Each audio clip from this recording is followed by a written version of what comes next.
పూరా లోకల్. కొన్నిసార్లు నాకు అనుమానం వస్తుంది, తెలంగాణ పట్ల ప్రభుత్వ విద్య పట్ల వీళ్లకు అవగాహన ఉన్నదా లేదా అని. వాళ్ళు అంటారు రేవంత్ రెడ్డి గవర్నమెంట్ స్కూల్లో చదువుకున్నాడు, గ్రామీణ ప్రాంతంలో నుంచి వచ్చిండు, ఈయనకు పరిపాలన చేత కాదని. ఒక్క విషయమైతే నేను చెప్పదలుచుకున్న, ఉస్మానియా ఆర్ట్స్ కళాశాల ముందు నుంచి నేను గుంటూరులో చదువుకోలేదు మిత్రులారా, నేను గుంటూరులో చదువుకోలే. గూడు పుటాని నాకు తెలియదు. నల్లమల్ల అడవుల్లో నుంచి వచ్చిన క్రూర మృగాలను చూసినను, సాధు జంతువులను చూసినను, పేదవాడి సమస్యలను చూసినను. పుట్టినప్పటి నుంచి దళితులతోని, గిరిజనులతోని, బలహీన వర్గాలతోని, మైనారిటీలతోని కలిసిమెలిసి పెరిగిన వాళ్ళ సమస్యలు చూసిన. నాకు కొత్తగా అక్కర్లేదు.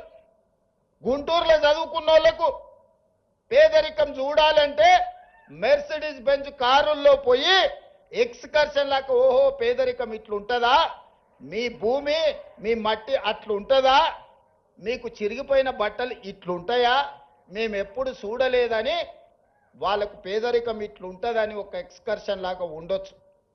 ఒకప్పుడు బ్రిటన్ ప్రైమ్ మినిస్టర్ని, ఇతర ప్రైమ్ మినిస్టర్లను ఈ రాష్ట్రానికి తెచ్చినప్పుడు మా పాలమూరు పేదరికాన్ని చూపించడానికి వాళ్ళని అక్కడికి తీసుకొచ్చేటోళ్ళు. ప్రదర్శనలో మా పేదరికాన్ని వాళ్ళ ముందర పెట్టేటోళ్ళు. చూడు మేము ఎంత వెనుకబడి ఉన్నామో, మేము ఎట్లా అడుక్కొని తింటున్నామో, ఎట్లా వలసలు పోతున్నామో, మా మీద జాలి పడండి అని. ఆనాటి పాలకుల ఆలోచన అది.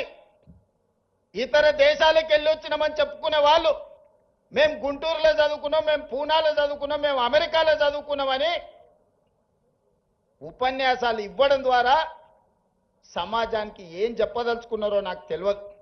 కానీ నేను స్పష్టంగా గ్రామీణ ప్రాంతంలో వ్యవసాయ కుటుంబం నుంచి వచ్చిన నేను ప్రభుత్వ పాఠశాలలో నేను చదువుకున్నా, ప్రభుత్వ కళాశాలలో నేను చదువుకున్నా. నాకు భాష గొప్పగా రాకపోవచ్చు, కానీ ప్రజల యొక్క మనసును తెలుసుకునే విద్య నాకు వచ్చు. పేదవాడు ఏం అడుగుతాడు, ఏం ఆలోచన చేస్తాడు, పేదవాడు ప్రభుత్వం నుంచి ఏం ఆశిస్తాడు, ఒక చదువుకునే పిల్లవాడికి ఏమి కావాలి, ఆ పిల్లవాడు చదువుకుంటే ఈ సమాజానికి ఏ రకంగా ప్రయోజనం ఉంటుంది అనేది నాకు తెలుసు.